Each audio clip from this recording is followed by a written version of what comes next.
So the squares under the feet, these allow you to switch the different attributes on the foot. So you can switch from IK to FK right there. I believe is that it? Yeah. So you can switch to FK there on the foot if you want to. When you're doing a walk, you don't want to do that. But the big one is going to be the stretch, which allows you to just stretch the leg and ease that leg in and out. This helps with knee pops. This should be your last ditch effort when you're trying to fix a knee pop. Knee pops are typically caused by the foot not being animated correctly or the hips not being animated correctly. Or they are so exaggerated, you're doing a cartoony style walk, that something is snapping because the character is moving so fast. So the first thing to do is to try to use the foot and the hips to fix those pops.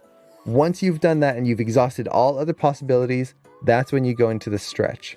And in most cases, when you're using the stretch, this is where that control key works well. You want to hold down control and then adjust it.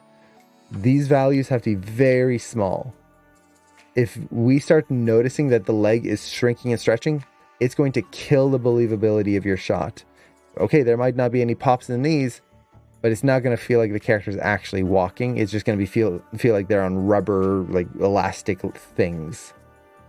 So you just want to be very subtle with that. Now, stretch bias, that just kind of changes. Are you favoring the top stretch or lower stretch? So I could shrink the top part of the leg here, or I can shrink the bottom part there.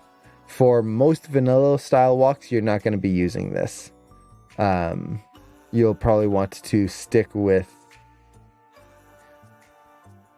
right in the center. And then stretch sensitivity, that just,